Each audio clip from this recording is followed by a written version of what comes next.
Hello and welcome to History Through Question. Today's topic is Paramountcy. So, जो British पैरामाउंटेंसी है, it's start with that is जो British थे, they established their power in India, which was exercising supreme authority or the jurisdiction over the Indian native states पे, ठीक है, और which was above all other states in India में either it's rank order और it's jurisdiction. Now Lord Hastings in the year 1813 introduced this new policy, that is the paramountcy, under which East India Company pursued aggressive territorial expansion. वो इस policy के under में aggressive territorial expansion कर रहे थे in the 18th century because they were under the impressions that जो company है उसकी जो अथॉरिटी है वो पैरामाउंट है और इवन द सुप्रीम है. हेंस इनकी जो पावर है it was the greatest in comparison to the Indian native states. Okay, now let's discuss in detail. So जो ब्रिटिश टाइम में जो इंडियन सिविल सर्विस थी उसको कंसिडर किया जाता था steel frame and it ruled the British India approximately उसका 2/5 of the sub continent. सो ये जो रूल होता था जो वो करते थे, it's an indirect company rule. वो पहले कंपनी के लिए करते थे, लेटर जब कंपनी से जो पावर थी वो ट्रांसफर हो गई थी क्राउन को आफ्टर 1857 और टू बी वेरी स्पेसिफिक 1858 में, तब वो उनके लिए काम करते थे और बेसिकली रूल करते थे. ओके, उसके बाद लेटर जो इंडिजीनियस प्रिंसेस थे दे रूल्ड. इंडिजीनियस जो प्रिंसेस थे वो रूल करते थे. तो ये उनको कैसे असिस्ट करते थे? As a British resident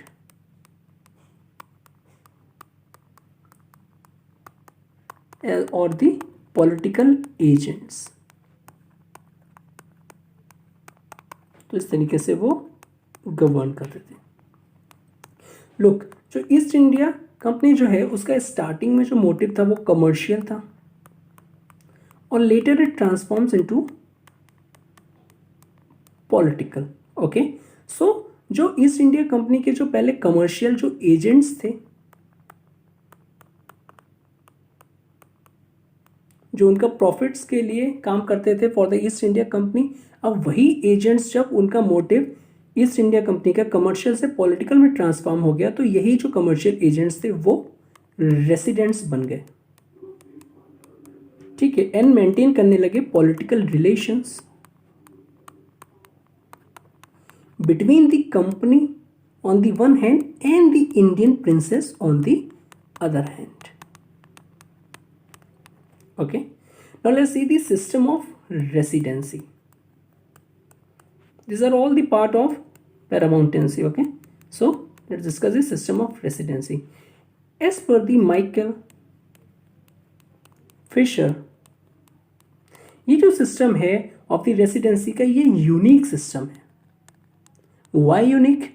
Because इस जैसा सिस्टम एग्जिस्ट नहीं होता है in the European imperial tradition में. ठीक है, it was not there. At the same time ये डिफरेंट था जो कि इंडिया में एग्जिस्ट था ड्यूरिंग द मुगल पीरियड और उसको कहते थे वकील्स. ठीक है, अब ये वकील क्या सिस्टम है? सो इन ब्रीफ में, सो ये इनको एम्प्लॉय किया जाता था by the client state so तो ये मुगल के जो पॉलिटिको थे और जो मुगल नोबिलिटी जो थे वो रिप्रेजेंट करते थे, represent them at the imperial courts. Okay, और ये जो सिस्टम था it was also replicated by the successor states. ठीक है, अच्छा ये जो सिस्टम ऑफ रेसिडेंसी है ये मीन्स एज अ रीडेफिनेशन थी ऑफ द सॉवरेनिटी की, रीडेफिनेशंस ऑफ द सॉवरेनिटी। और ये जो टर्मिनोलॉजी जो यूज होती थी इसको बाद में ऑल्टर करके पैरामाउंटेंसी भी कहने लगे। ओके, अब पैरामाउंटेंसी के अंडर में क्या होगा, under which states were left, ठीक है, जो स्टेट्स हैं उनके पास सिर्फ और सिर्फ डोमेस्टिक सॉवरेनिटी रह जाती थी, that is to manage their internal matters. और जो एक्सटर्नल जो सॉवरेनिटी थी, एक्सटर्नल जो सॉवरेनिटी थी it was transferred toward to the company, और वो कंपनी मैनेज करती थी उसको। ओके, अच्छा ये जो सबऑर्डिनेट सॉवरेनिटी है it differs from case to case basis, that is subordinate sovereignty. जो स्टेट्स को दी जाती थी ये डिफर होती थी from case to case basis. अब ये किन केसेस पे डिपेंड्स होती थी, मेनली स्टेटस ऑफ प्रिंसेस, कि प्रिंस का स्टेटस क्या है। अगर बड़ा स्टेटस है तो उनको ज़्यादा थोड़ी सॉवरेनिटी दे दी जाती थी टू मैनेज देयर अफेयर्स। ठीक है, सेकंड किस पे डिपेंड करता था, सर्कमस्टांसेस, सर्कमस्टांसेस इन विच जो ट्रीटीज़ हैं जो उनके साथ साइन करी गई हैं।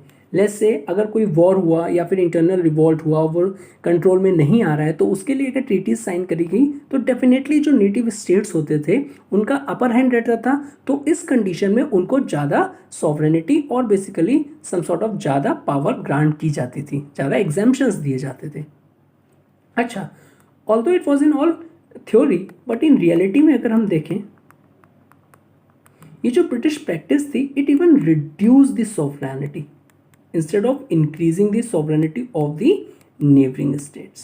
Okay, because जो प्रिंसेस जो पहले इंडिपेंडेंट थे अब उनको एक डिफेक्टो स्टेटस दे दिया गया था। De facto status more means more easy to understand अगर मैं कहूँ तो पपेट्स। ठीक है, पपेट्स देयर ओन प्लेसेस, उनको थोड़ा सा पावर दे दी गई थी लेकिन जो रियल पावर थी it was remained under the company. Okay, so जो कंपनी का इंपीरियल एक्सपेंशन था, ठीक है, जो कंपनी का जो इंपीरियल एक्सपेंशन था और जो रिसोर्सेस थे that is a financial resources and the man power, ये जो था इन चीजों को ये प्रिफर करते थे कि हम जो इंडियन स्टेट्स हैं, जो इंडियन स्टेट्स हैं उनको हम इनडायरेक्टली रूल करें, हम इनडायरेक्टली रूल करें। ठीक है, ना कि डायरेक्टली एडमिनिस्टर करें। ओके, अब जो क्वेश्चन आता है कि ये क्या मीन्स कौन से फैक्टर्स होंगे जो डिसाइड करेंगे कि हम डायरेक्ट एडमिनिस्ट्रेशन करें या फिर इनडायरेक्ट एडमिनिस्ट्रेशन करें। सो लुक, ये जो डायरेक्ट और इनडायरेक्ट जो होते थे it depends on several factors. One such is अगर हम वहां पे डायरेक्ट करेंगे और इनडायरेक्ट ये डिपेंड करता था, सच एज जो स्टेट है, कोई भी एक स्टेट है, if it is not in a position, उसकी पोजिशन में नहीं है वो, दैट मीन्स वो इतनी पावरफुल नहीं है कि वो चैलेंज कर सके to the military might of the British, तो उसको ठीक है उसको इनडायरेक्टली एडमिनिस्टर किया जाता था। और सिचुएटेड इन आइसोलेटेड एरिया, अगर उसका कोई जो रीजन है वो स्ट्रेटेजिकली इंपॉर्टेंस नहीं है, ठीक है, तो उसको मीन्स डायरेक्ट इंटरवेंशन नहीं किया जाता था, दैट इज द इनडायरेक्टली रहने दिया जाता था। थर्ड इज अगर उसके पास लिटिल कल्टिवेबल लैंड है, दैट इज जो एग्रीकल्चर का जो है जो उसका जो एग्रीकल्चर का जो सरप्लस आएगा, अगर लिटिल कल्टिवेबल लैंड है तो उनके लिए सफिशिएंट नहीं हो पाएगी, तो वो हमें ज़्यादा एक्सट्रैक्शंस कैसे दे पाएंगे, तो हमें ज़्यादा प्रॉफिट नहीं हो पाएगा। तो these are all the things responsible, और वो डिसाइड करते थे कि हम उनको डायरेक्ट और इनडायरेक्ट एडमिनिस्टर करें। और ये जो डायरेक्ट और इनडायरेक्ट की जो पॉलिसी, ये ऑल्सो डिपेंड्स करती थी पुश एंड पुल आइडियोलॉजीज पे।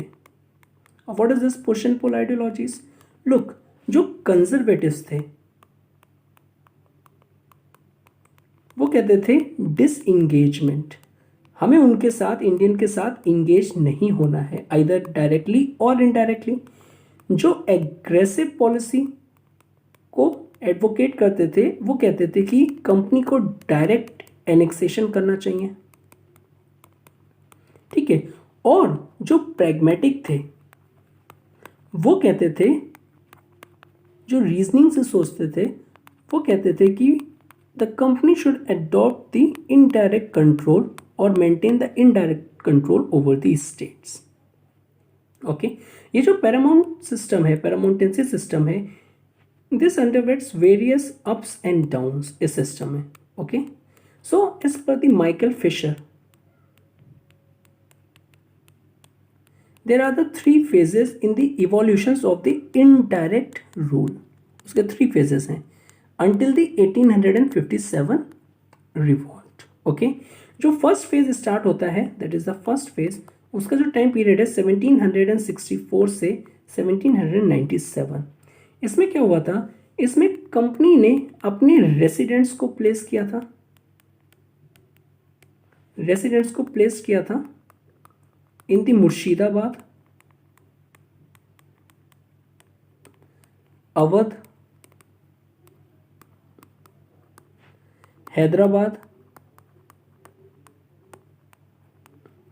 ओके, एंड आफ्टर, और ये जो पॉलिसी हुआ था, look 1764 is an important year because battle of Buxar हुआ था। तो after 1764, that is the battle of Buxar के बाद ये था कि जो कंपनी ने था वो अपने रेसिडेंट्स मीन्स प्लेस किए थे मुर्शिदाबाद, अवध एंड हैदराबाद में, ठीक है। ऑल्दो इसमें जो अथॉरिटीज़ थी वो कॉन्फिडेंट नहीं थी और उनका मीन्स जो विजन था वो क्लियर नहीं था about the forward policy in India, India की फॉरवर्ड पॉलिसी कैसे होगी after battle of the Buxar के पास। सो जो फॉरवर्ड पॉलिसी ऑफ इंडिया थी, forward policy in India by the British are not clear, इस टाइम क्लियर नहीं था कि उसको कैसे कैरी फॉरवर्ड करना चाहिए था। ओके, अब इसमें इस फेज में क्या हुआ, means developments of residence,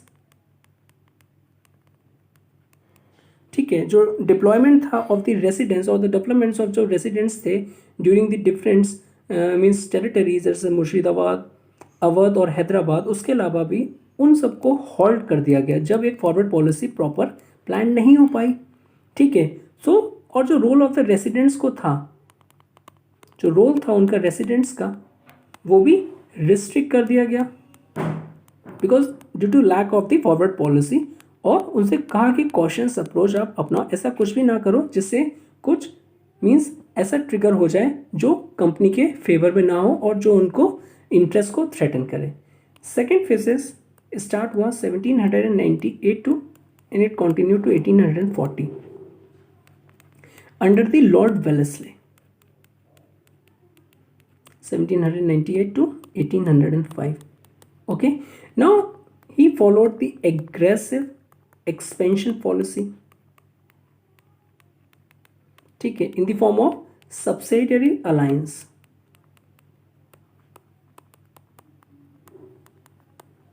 Okay, subsidiary alliances क्या हुआ, लॉर्ड वेलेस ने कहा अपने रेसिडेंट्स जो उनको प्लेस किए गए थे to maintain diplomatic relations, to maintain diplomatic relations for the indirect control. Okay, now जो रेसिडेंट्स थे, instead of facilitating the indirect control, they also facilitated the territorial expansion.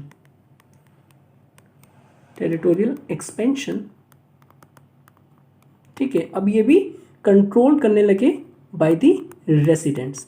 So as and when depends करता था किस territory के जो rulers हैं, अगर वो वीक हैं तो वो टेरिटोरियल एक्सपेंशन इटसेल्फ फैसिलिटेट करते थे रेसिडेंट्स, जो कि अर्लियर अपॉइंट किए गए थे सिर्फ in order to maintain the indirect control over the territories.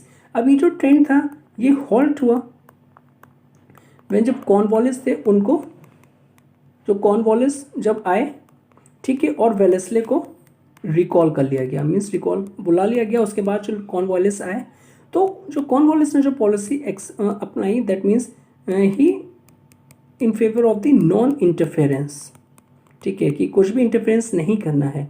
But soon after the death of the Cornwallis, जो ब्रिटिश ऑफिशियल्स थे जो उनके बाद में आए थे, they continued this policy, that is जो रेसिडेंट्स थे वो उनके अंडर में फैसिलिटेट करने के लिए territorial expansion, at the same time this all things are controlled by the residents.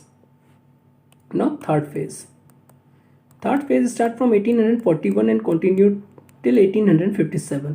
सो इस फेज में इंस्टेड ऑफ एक्सपेंशन यहाँ पे आया idea of consolidation, because consolidation करेंगे हम, एक्सपेंशन नहीं करेंगे, बिकॉज जिस टाइम जो एक्सपेंशन था उसको करते करते it reach the physical Indian limit, तो बचा नहीं कुछ ज़्यादा टेरिटोरियल एक्सपेंड करने के लिए, तब उन्होंने पॉलिसी ऑफ कंसोलिडेशन अपनाया। So under which it saw a shift toward the direct annexation,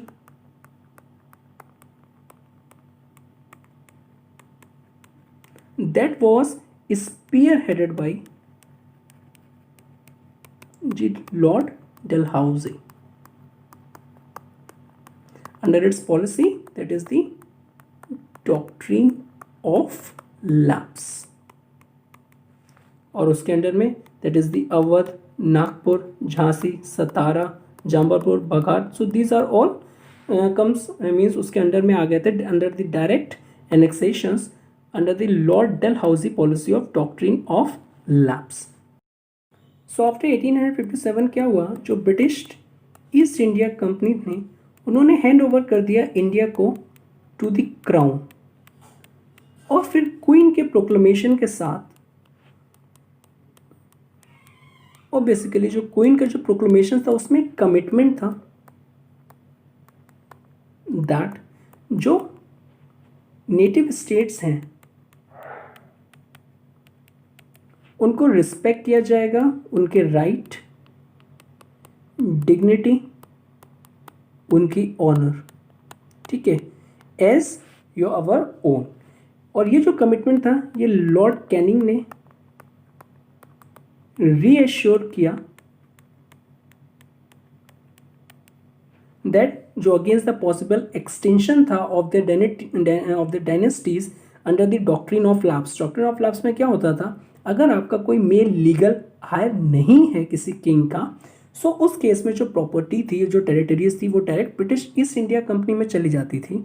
अगर आप कोई अडॉप्टेड अपना हायर, अगर आप किसी को अडॉप्ट भी करते थे तो उसको एज ए लेजिटिमेट नहीं माना जाता था।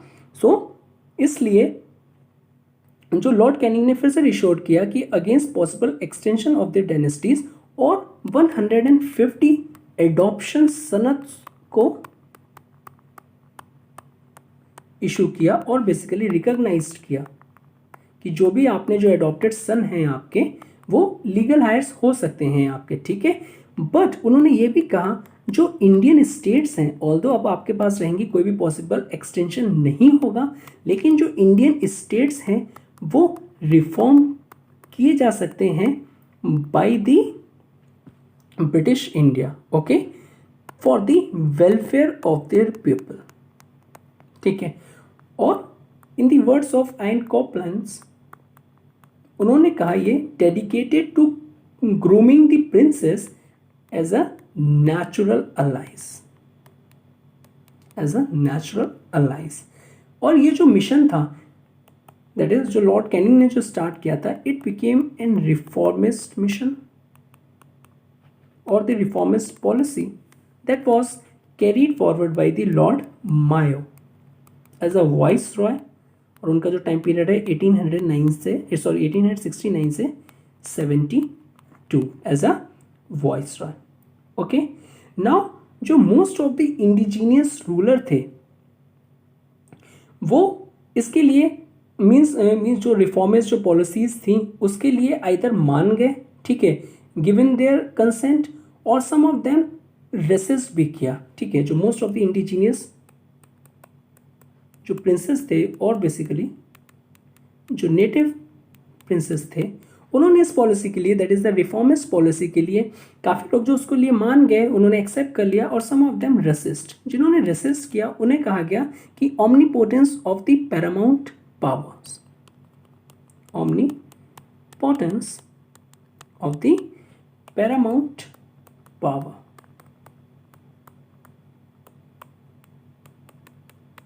You are not ready to accept the paramount power. Example आता है यहाँ पे एक Malhar Rao,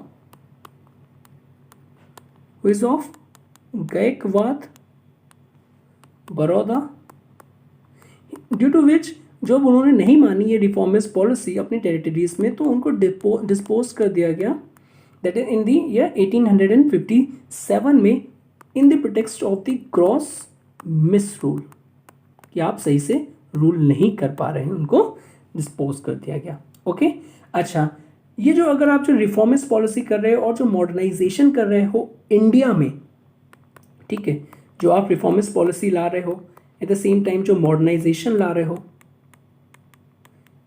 it has its own political cost, उसकी अपनी एक पॉलिटिकल कॉस्ट होगी, ठीक है। And it was evident in the end of 1870।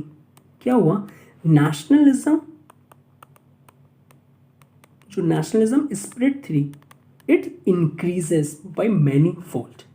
Okay ठीक है। और जो लॉर्ड लिटन थे, it considered the princes as a true representatives of the traditional India. At the same times इनको जब नेशनलिज्म इंक्रीज हुआ तो लॉर्ड लिटन ने क्या किया, उन्होंने कंसिडर किया जो इंडियन के जो प्रिंसेस थे, बिकॉज जो नेशनलिज्म था it was against the colonial interest. अब उसको काउंटर करने के लिए कुछ तो उन्हें करने का था, तो लॉर्ड लिटन ने मीन्स कंसिडर किया प्रिंसेस को कि ट्रू रिप्रेजेंटेटिव्स हैं वो, क्योंकि उनके साथ तो उनके अच्छे टर्म्स थे, उनको सपोर्ट करते थे ये जो नेटिव जो प्रिंसेस थे, ठीक है। सो ट्रू रिप्रेजेंटेटिव है ट्रेडिशनल इंडिया के। एट द सेम टाइम्स वो नेचुरल लीडर्स हैं, नेचुरल लीडर्स हैं ऑफ द इंडियन पीपल। लोग जो नेशनलिज्म जो एमर्ज हुआ था उसके पीछे काफ़ी लोग थे, those are not the rulers, basically जो ग्राउंड लेवल से आए थे वो अंडरस्टैंड करते थे ये जो ब्रिटिश रूल है it was anti Indian in nature, due to which nationalism emerge हुआ। तो लॉर्ड लिटन ने उसको काउंटर करने के लिए कहा कि जो प्रिंसेस हैं वो ट्रू रिप्रेजेंटेटिव है ट्रेडिशनल इंडिया के और वो नेचुरल लीडर्स हैं ऑफ द इंडियन पीपल के। सो इन दिस वे वो कहना चाहते थे जो इंडियन पीपल्स हैं वो अपने नेचुरल लीडर्स की बात माने, ना कि उन नेशनलिज्म्स की, नेशनलिस्ट की जो कि अगेंस्ट में है, that is the British India. Okay and उनका जो रिलेशंस था जो राज को, बिकॉज जो ब्रिटिश दैट इज जो प्रिंसेस थे उनके साथ जो रिलेशंस था कंपनी का और सॉरी आपका ब्रिटिश राज का, that is it provide the legitimacy, because वो लेजिटिमेसी प्रोवाइड करते थे, it was not against the British India. Okay eight the same times इस जब वो उनको लेजिटिमेसी प्रोवाइड करते थे तो राज भी उनको अच्छा मीन्स फील करवाने के लिए वेरियस रिचुअल्स करते थे, that is the imperial rituals करते थे। ओके कैसे था इम्पीरियल दरबार, एज यू कैन रिमेंबर दरबार कब हुआ था, in the year 1877। Okay eight the same times table of the gun salute करवा दी ताकि उनको अच्छा लगे, दैट इज जो प्रिंसेस को है उनको अच्छा लगे, उनको अपीज किया जाता था कि आप जो हैं इन सब चीज़ों को हमारा मीन्स हमें लेजिटिमाइज प्रोवाइड करो ताकि जो इंडियन पीपल्स हैं वो हमारे खिलाफ ना हो पाए। इस तरीके से थोड़ा सा उसको अपीज किया जाता था, उनको द इम्पीरियल दरबार कर दिया गया, थोड़ी सी उनकी खाना पीना कर दिया गया एंड दैट्स ऑल, और tables of gun salutes provide कर दिए गए। और एक चीज़ और भी थी, जो टेबल्स ऑफ गन सैल्यूट्स होते थे वो होते थे 21 ज़्यादा से ज़्यादा और minimum 9। On the other hand जो किंग्स जो थे और बेसिकली जो किंग को किया जाता था वो 101 सॉल्यूट्स थे, जो वाइस राय को थे 31, इसमें भी सबसे कम थे, दैट इज जो प्रिंसेस को प्रोवाइड किए जाते थे, पर वो उसी में खुश थे। ओके अब यही relations between the Raj and the princess, इसी के चलते उनको एक ऑप्शन भी दिया जाता था कि आप सिस्टमेटिक इंटरवेंशन कर लो, either the contraction of the domestic sovereignty. अब ये क्या है? सो इसके अंडर उनसे कहा जाता था कि आप कंट्रोल कर लो अपने रेलवे ट्रैक्स, जो प्रिंसेस हैं, दिखाने के लिए कि आप सॉवरेन हो, और even the other communication in their own territories. आप अपनी टेरिटरीज में इन सब चीज़ों के होल सॉवरेन हो, दैट मीन्स आप कंट्रोल करोगे ये कैसे होगा और क्या नहीं होगा। बट एक छोटी सी चीज़ है, दैट इज, ठीक है, यू हैव टू पुट, और बेसिकली जो भी मटेरियल होगा वो आपको खरीदना होगा बाय फॉर कंस्ट्रक्शन। जो इनके चीज़ों में जो मटेरियल लगेगा, दैट इज जो रेलवे ट्रैक्स जो बिछेंगे आपके टेरिटरीज में, वो आप हमसे बाय कर लो, ठीक है। एट द सेम टाइम्स आप एक्सपोर्ट नहीं कर सकते हो सॉल्ट टू अदर स्टेट्स, ठीक है, ज़्यादा कुछ नहीं है। और बाकी एक्सेप्ट कर लो कि आप ब्रिटिश इंडियन जो करेंसी है, ब्रिटिश इंडियन जो करेंसी है as a legal tender, that is आप उसको डिनाई नहीं करोगे अगर वो आपको कुछ, दैट इज़ जो ब्रिटिश जो करेंसी है वो आपको अगर देगा किसी से मोड्स ऑफ पेमेंट, अगर वो पेमेंट करेगा आपको, तो आप उसको डिनाई नहीं करोगे, बिकॉज आप एक्सेप्ट करोगे कि जो ब्रिटिश इंडियन करेंसी है वो लीगल टेंडर है। बस ये कर लो, बाकी जो आपकी सॉवरेनिटी है वो हमसे ले लो कि आप अपने कंट्रोल जो रेलवे ट्रैक्स है वो कंट्रोल कर सकते हो, अदर कम्युनिकेशन कंट्रोल कर सकते हो, है ना, सिंपल। ओके, अच्छा, दिस जो ये जो इस जो इंटरवेंशन था, this type of intervention reached its peaks under the Lord Curzon, that is 1898 से 1905। सो लॉर्ड कर्जन ने क्या किया, ऑन दी वन हैंड उन्होंने रिकॉग्नाइज किया दैट जो प्रिंसेस हैं they are the integral parts, वो इंटीग्रल पार्ट हैं ऑफ द इंपीरियल ऑर्गेनाइजेशन के, ठीक है। उसी के लिए उनको ड्यू ऑनर करने के लिए एक ग्रांट कोरोनेशन दरबार किया गया, और ये किया गया 1903 में। एक हैंड पे तो आप ये कह रहे हो, ठीक है, ऑन द अदर हैंड आप क्या कह रहे हो, आप उन पे स्ट्रिक्ट कंट्रोल कर रहे हो, strict control in the form that 1900 में आपने उनसे कह दिया कि फॉरेन ट्रैवल को आपने उनके प्रोहिबिट कर दिया, फॉरेन ट्रैवल बैन कर दिया और प्रोहिबिट कर दिया। ओके, 1902 में क्या किया आपने, प्रेशराइज किया, प्रेशराइज ऑफ निज़ाम किया, निज़ाम ऑफ हैदराबाद, कि आप एक फेवरेबल ट्रीटी साइन करो ब्रिटिश इंडिया के साथ, ठीक है, और फोर्स किया वेरियस प्रिंसेस को टू पे more for their imperial service troops, जो कि ब्रिटिश ट्रूप्स उनकी टेरिटरीज में डिप्लॉय किए गए थे।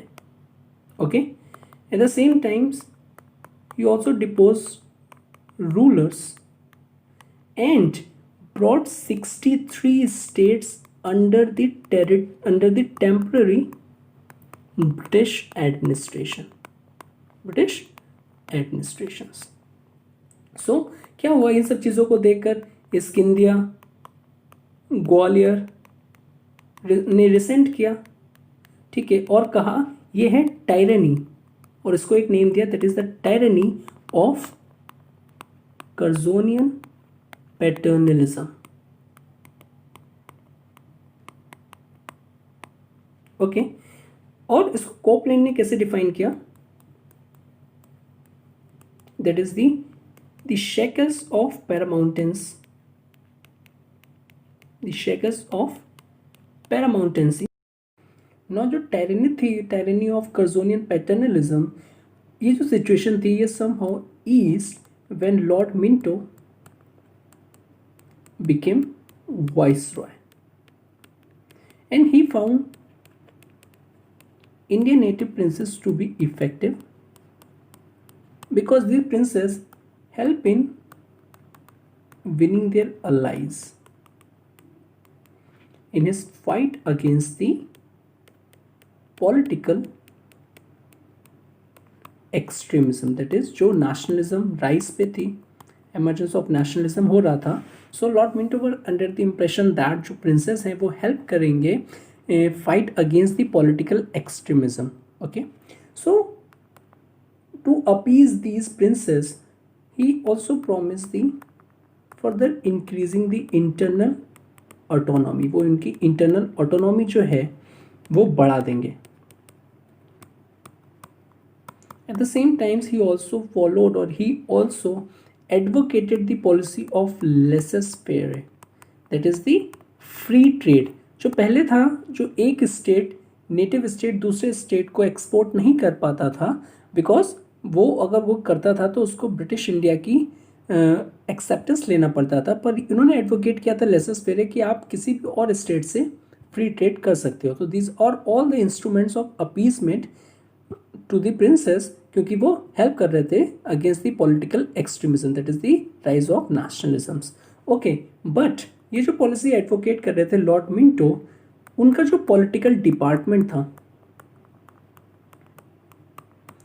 Political department not share the same wisdom, वो उनसे एग्री नहीं करता था. ऑन द अदर हैंड जो लॉर्ड मिंटो की पॉलिसी का मेन ऑब्जेक्टिव था वो आइसोलेट करना चाहते थे the states from the political current, that is the nationalism. Okay, और ये जो ब्रिटिश इंडिया की जो सबऑर्डिनेट आइसोलेशन पॉलिसी थी, it continued to the world war 1.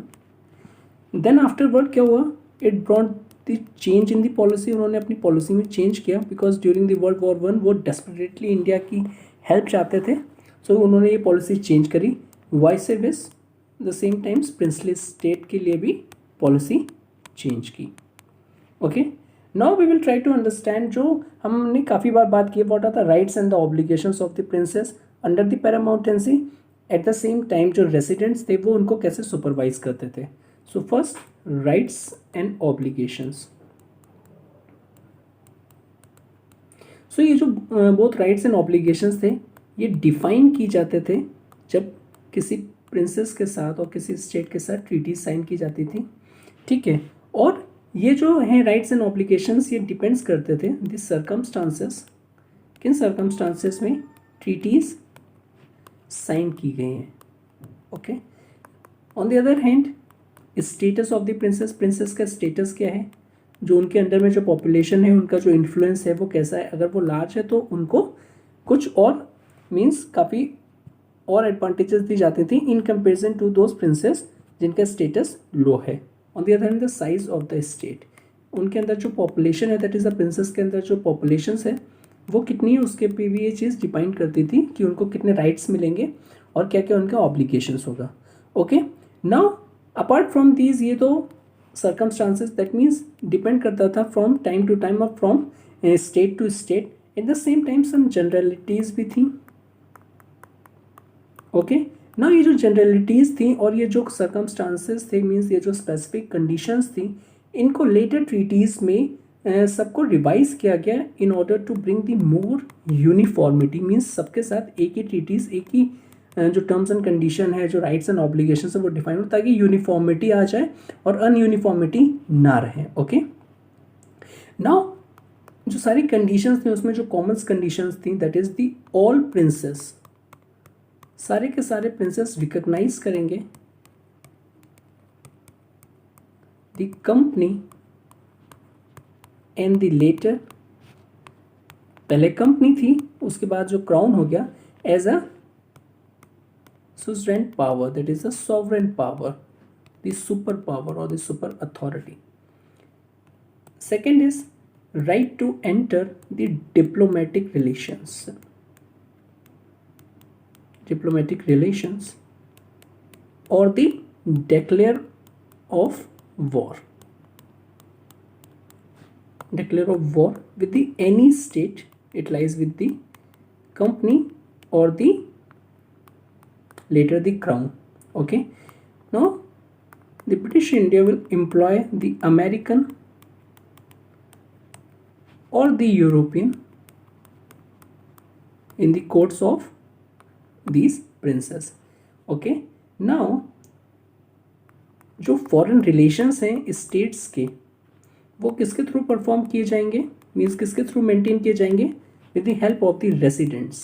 जो हमने अभी बात करी, जो एम्प्लॉय अमेरिकन्स और द यूरोपियंस होंगे ना, वो रेसिडेंट्स, उनके थ्रू आप फॉरेन रिलेशंस करोगे। Second is you have to pay for the imperial service troops.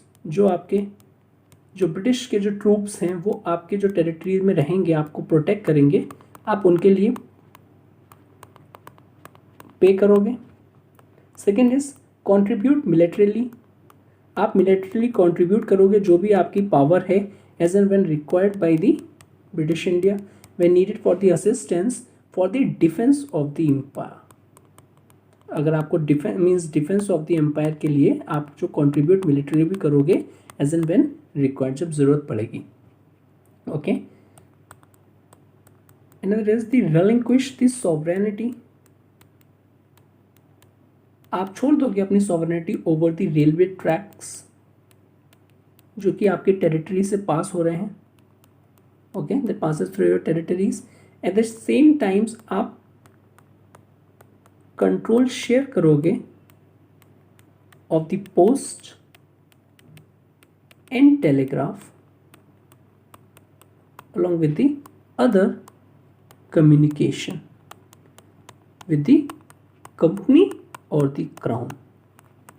Okay, अच्छा, ये जो हो गए rights and obligations. In return में अगर ये सब एक स्टेट परफॉर्म करता है, उनकी सारी कंडीशंस मानता है, तो एक रिटर्न में उनको क्या क्या मिलेगा। फर्स्ट में मिलेगा उनको प्रोटेक्टेड अगेंस्ट, जो प्रोटेक्शन मिलेगी, protections against the external aggression. कोई भी जो अगर बाहर का स्टेट है आप पे अटैक करेगा तो आपको प्रोटेक्शन मिलेगी। एट द सेम टाइम्स अगर कोई इंटरनल रिवॉल्ट हो जाता है उसको सप्रेस करने के लिए भी ब्रिटिश इंडिया आपकी हेल्प करेगी। Second is have to enjoy internal autonomy. आप अपने मैटर्स जो इंटरनल ऑटोनॉमी है आपकी उससे मैनेज कर सकते हैं। इन थ्योरी कंपनी विल आपको और द क्राउन विल आपको डिस्टर्ब नहीं करेगी। You have their right to manage your own internal affairs. At the same times आपको अलाउ किया जाता था to maintain small police forces. किसके लिए? For only enforcing the law and order in your territory. अपनी territory में law and order को maintain करने के लिए। Fourth is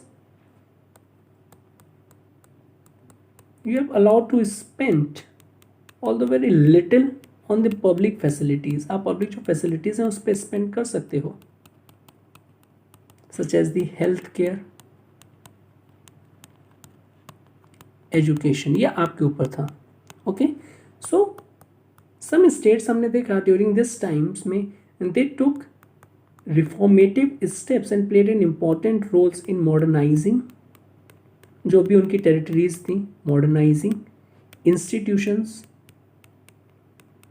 at the same times bring various reforms for the welfare of the citizens। लेकिन ये जो था ये मोर एक्सेप्शनल था rather than रूल।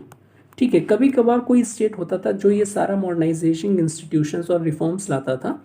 अदरवाइज सबको अपना कंसर्न था, जो प्रिंसेस थे उनको सिर्फ अपना इंटरेस्ट लगता था, जो पीपल का वेलफेयर का उसके लिए कोई ध्यान नहीं देता था। पर हाँ, सम स्टेट्स से they took reformative steps in modernising institution as well. So these are the exceptions rather than the rule. Okay, now कहने को तो the states will enjoy the internal autonomy but it was very much constrained. उनको बहुत हद तक उसको means कमी की जाती थी और उस पर रेगुलेट किया जाता था by the presence of the residents. जो रेसिडेंट्स होते थे वो लार्जर स्टेट्स में अपॉइंट किए जाते थे, and those are the Americans, are the Europeans. On the other hand जो स्मॉलर स्टेट्स के लिए थे वो पॉलिटिकल एजेंट्स थे to the governor general for the smaller states. Now, as per the Michael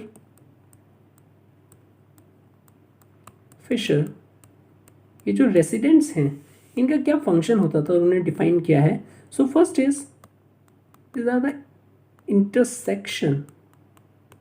intersection between the indigenous ruler, ठीक है, indigenous ruler और यहाँ पे ब्रिटिश. तो ये जो बीच का सेक्शन है इट इज़ द इंटरेक्शन, ये रेसिडेंट्स हैं. ओके, सो वो एज ए फैसिलिटेटर और मीडिएटर की तरह काम करेंगे. Second is they control all communication, they control all communications between the Raj and the princess. Okay, at the same time to time they exerted supremacy